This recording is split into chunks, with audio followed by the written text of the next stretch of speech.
राजा हर्षवर्धन बाग में घोड़े पर टहल रहे थे। साथ में मंत्री वीरचंद भी राजा के साथ बाग की खूबसूरती का आनंद ले रहे थे। चारों ओर लाल और पीले भरे वृक्ष, खूबसूरत फल, रंग बिरंगे फूल और हरी हरी घास देखकर राजा हर्षवर्धन को बहुत अच्छा लग रहा था। राजा ने सोचा कि वीरचंद्र की परीक्षा लेनी चाहिए। उन्होंने मंत्री वीरचंद से कहा, मंत्री वीरचंद, मुझे लाल और पीले रंग का घोड़ा चाहिए। मंत्री वीरचंद को लगा कि अचानक राजा का दिमाग खराब हो गया लगता है। तभी राजा ने कहा, तुम मुझे 3 दिन में लाल और पीले रंग का घोड़ा ला दो। यदि तुम लाल और पीले रंग का घोड़ा न ला सके तो मंत्री पद से हटा दूंगा। राजा हर्षवर्धन और मंत्री वीरचंद दोनों को यह मालूम था कि लाल और पीले रंग का घोड़ा होता ही नहीं।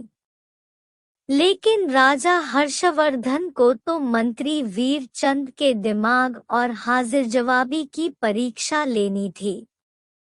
राजा हर्षवर्धन चाहते थे कि मंत्री वीरचंद कभी तो अपनी हार स्वीकारे और कहें कि जहांपनाह मैं हार गया, मगर मंत्री वीरचंद भी अपने जैसे एक ही थे।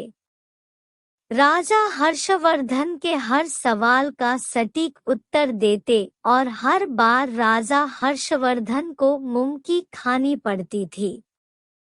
मंत्री वीरचंद लाल और पीले रंग के घोड़े की खोज के बहाने 2 दिन तक इधर-उधर घूमते रहे।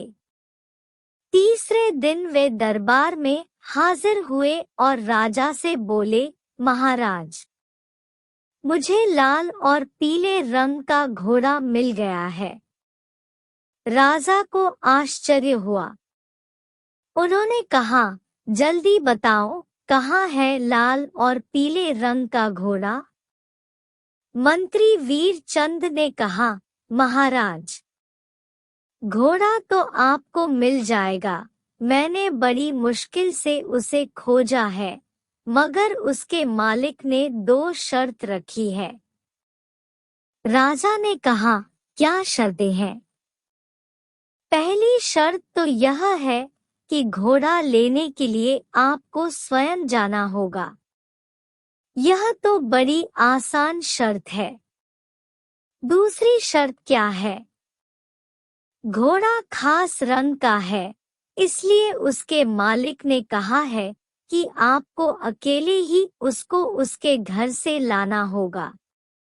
राजा हर्षवर्धन मान गए और मंत्री वीरचंद के साथ जंगल में घोड़े की जगह पर पहुंच गए। राजा हर्षवर्धन मंत्री वीरचंद का मुंह देखते रह गए।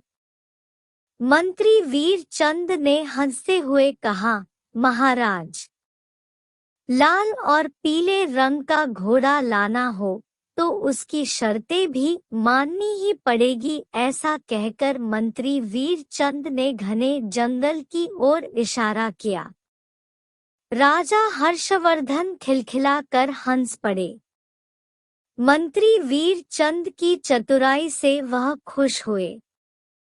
समझ गए कि मंत्री वीरचंद को मूर्ख बनाना सरल नहीं है। इस कहानी से हमें यह सीख मिलती है कि हमें किसी भी परिस्थिति में धैर्य का साथ कभी नहीं छोड़ना चाहिए और परिस्थिति के अनुसार सोच विचार कर निर्णय लेने चाहिए।